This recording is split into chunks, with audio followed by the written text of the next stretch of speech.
Hey guys! Today I'm going to be going over my favorite books that I read last year in 2024.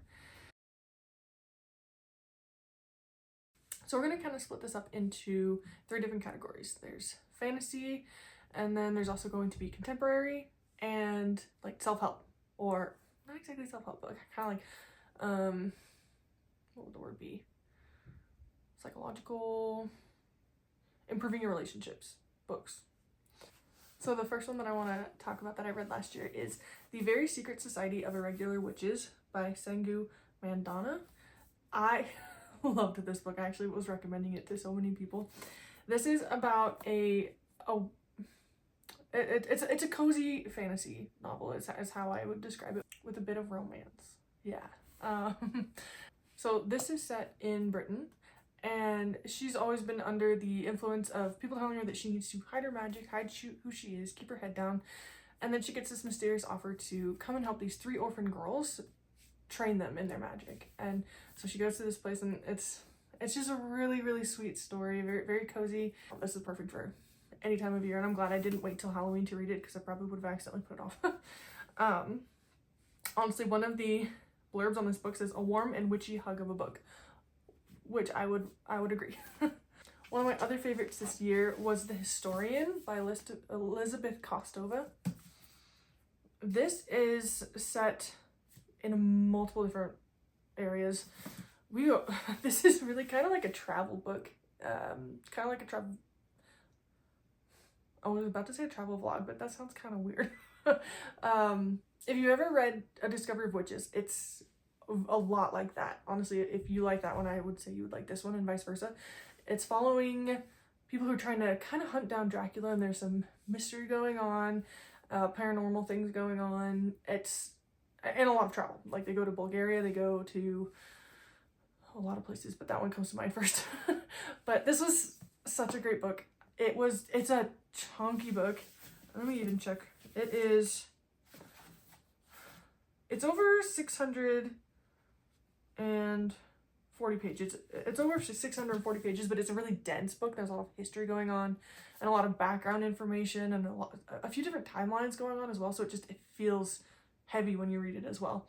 So it took me quite a while to finish this one, but I'm really glad that I was able to get through it. I would absolutely recommend it, of course. I mean, I think this whole video is like, oh, I'd recommend this and this and this. But this one was one that was more on my radar, because I knew it was on like those lists of, like, 100 books you should read in your lifetime and stuff. But this one was not what I had been expecting at all, in the best way. Now I'm going to mention 2 that were actually fan fictions that I read this year. The first one I mentioned in my introduction video. It's The Disappearances of Draco Malfoy by Speechwriter. I'll put a picture up. This one was so fantastic, so much so that I actually started rereading it just a few days ago. It takes what we know as the 7th book and rewrites it. And in this instance, it's Draco Malfoy who goes with the trio to find the Horcruxes, and Dumbledore helps him to fake his death so that the Death Eaters aren't looking for him and Voldemort's not looking for him.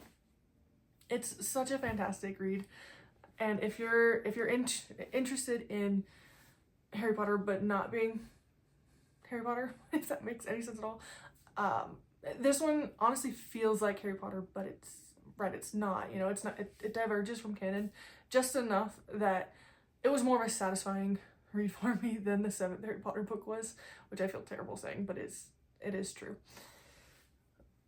So that one, I'll leave a link for it below. That one is just such a wonderful, wonderful read. Gave me all the feels. Another one that is a fan fiction that I read last year is called Wait and Hope, and that one is by Mightbewriting. And that one, if you've ever seen, what's that movie? Channing Tatum and Rachel McAdams. Oh, why can't I think of what it's called? Hold on, I'm gonna have to look it up, because oh, The Vow. Duh. Okay, if you've ever seen The Vow, this is Draco and Hermione, but it's The Vow. I absolutely love The Vow, so any kind of reference to that just makes my heart hurt, I guess, in a good way. So Wait and Hope follows Hermione, and you're in Hermione's shoes, and she wakes up and she's lost years of her memory, and she has no idea what's happened these last few years. But apparently she got married to Draco Malfoy, and everyone's trying to like figure out how to break this news to her, and she's trying to figure out what in her right mind would she have ever made that decision. And so you go on this journey with her, figuring out why she made those choices and if she's going to make those choices again. So now we're going to move on to the contemporary section of this video. I have 3-ish recommendations in this section. The first one is The Seven Sisters by Lucinda Riley. I don't know where this series has been my whole life. I literally just picked it up on a whim. But considering I love like family drama, not like my own family drama, but like I love family dramas, and I love history, and I love traveling and seeing all these different places and like inner like turmoil, I guess, reading about it. This is just, and some mystery as well. This is just a perfect conglomeration of all of those things. It's literally following these 8 sisters who were all adopted, and their father dies. This all happens at the beginning, so it's not like a spoiler. Their father dies at the beginning of the series, in the first book, and they go to, like, they all go home. They're all in their like 20s and 30s, and they all go home to kind of like mourn and figure out how they're going to move forward with their lives, and find out that he wrote each of them a letter talking about kind of where they came from, if they want to go and figure it out and find out their birth families and why they were given up. And each book is really different, and some of them hit harder than others, but I think I'm on the 7th book. I'm on the 6th or 7th book of this series, and I started it in October. And I never read series this fast. So this first one is set in Brazil. The second one is set in, well, I won't spoil it. You can kind of tell from the cover of this one, but part of the fun is figuring out like where the sisters are from. So I won't spoil where they're from, but the first one is set in Brazil, and they make it clear pretty quickly. The next book on this list is called The Way I Am Now by Amber Smith. This one I also mentioned in my introduction video. This was just, it came at a perfect time in my life where I was also going to court and was being asked to testify, and so the fact that this is the second book in a series. The first one is called The Way I Used to Be, and the first one came out like almost 15 years ago, I want to say. I have the first one up there on my shelf, and I read that at a very, very impactful time in my life, and then this one came out just right when I needed it and made me sob. I was literally listening to this audiobook while I was driving from Reno, Nevada, back up to school, and just could not stop crying. Which was probably dangerous, but it's fine. It's fine. We survived. So I would absolutely recommend this. I don't want to give too many spoilers because I know it's the second book in a series and there's a lot that happens in the first.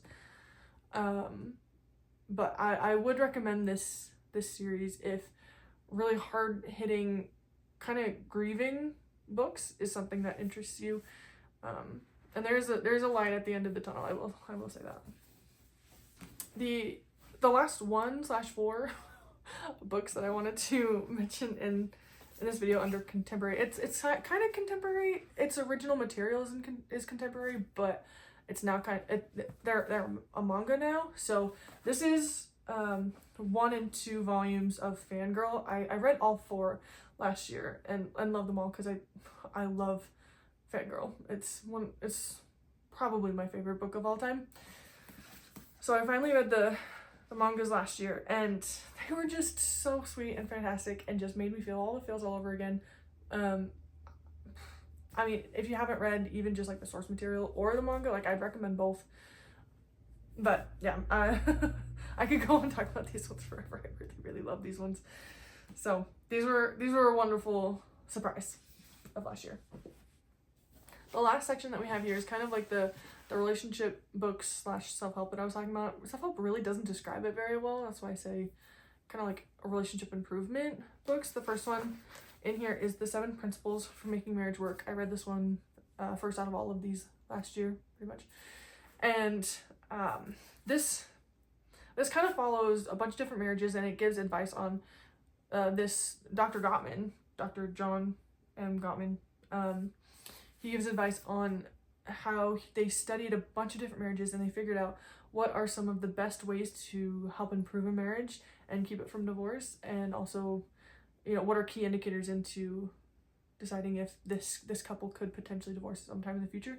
So it just gives a lot of tips on how, and I don't think it even just applies to marriage, of course, but there's so many things I learned in here just in how to treat the people around me and the people that I interact with, about how to treat them in the best possible way. I would definitely recommend this one. It gave me a lot of insight into how relationships work, but also how to make it work, how to make it better, rather than just dealing with whatever you have to deal with, how to get you and your partner to actually put in the right kind of work to make it work, if that's what you both want.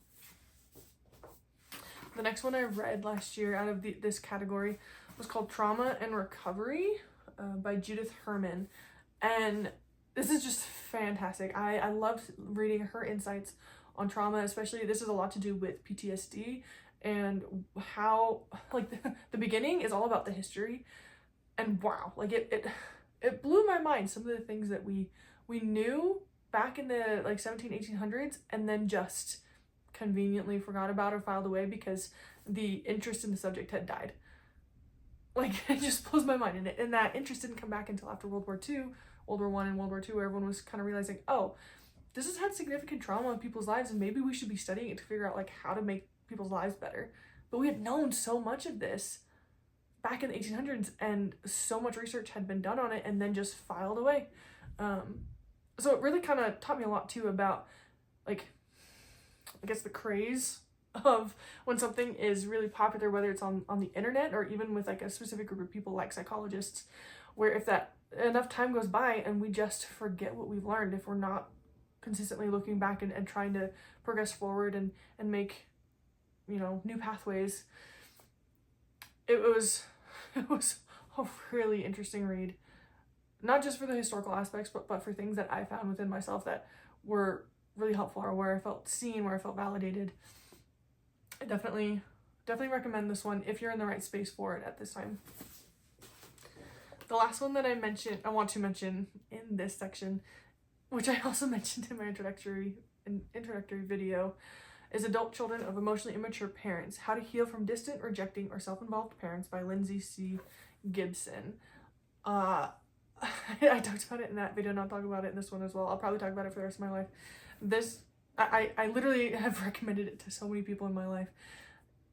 Such a fantastic book. And I think one of the best things about it is, so you start off the book and you're like, oh, I understand now, like, I see this person, I see this person, I see this person in my life. But you get to this point halfway where you're like, wait, I'm starting to see some of the things that I do.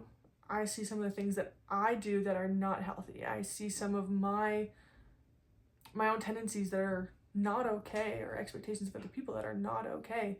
And you're starting to kind of call yourself out, and it hurts. Believe me, it hurts. But at the end of the day, you're learning more about yourself and how your actions are hurting other people around you, or even how your own expectations are hurting yourself. So that was, I think, a priceless adventure that my husband and I went on, of seeing things that we had, whether it was childhood expectations that we hadn't let go of yet, or current expectations that we realized, oh, maybe we shouldn't be having this expectation, maybe we should change things. Either way, this was fantastic, and if you're in the right space for it, I would recommend it. It really helps you to not only face your demons about the people around you, but also within yourself. So those are the books, my favorite books that I read last year. I would love to hear from you. What were some of your favorite books that you read last year, and why? I would love to hear why. I would love to read some of your favorite books, and if you leave a comment, maybe I'll do a video soon about reading some of your favorite books. So let me know in the comments below, and I hope you have a great day. Bye. I love you. Love you too. Don't put this in the bloopers. Why not? Just don't. I might anyway. I know you probably will. So, love you. Love you too.